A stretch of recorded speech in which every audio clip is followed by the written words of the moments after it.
సూర్యుడి కిరణాలు ఒక మొక్క మీద పడినప్పుడు ఆ మొక్క ఎలాగైతే చిగురిస్తుందో నీ ప్రేమ కూడా మనుషుల మీద అలా చిగురించాలి. నీ కోపమంతా అస్తమయంగా మారిపోయి సూర్యుడు పోయినప్పుడు చీకటి ఎలాగైతే మారిపోతుందో నీ కోపము కూడా అలాగే మారిపోవాలి.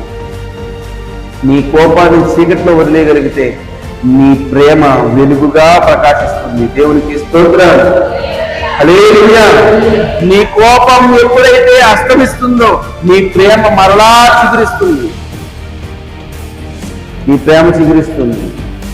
కాబట్టి ఎప్పుడు కూడా ప్రభువుని అడిగే విధానంలో ఉండడం కాదు, నిన్ను క్షమించడం కూడా నేర్చుకోవాలి.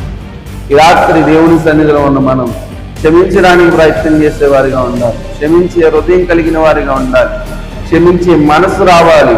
ప్రభువుని దీనికి వినయంగా, దేవా నేను క్షమించేవాడిగా తయారు కావాలని అడగాలి. ఈ రాత్రి దేవుని సన్నిధిలో ఉన్న మనం క్షమించే హృదయం దేవుడు మనందరికీ అనుగ్రహించును గాక. ఆమేన్. దేవునికి స్తోత్రం.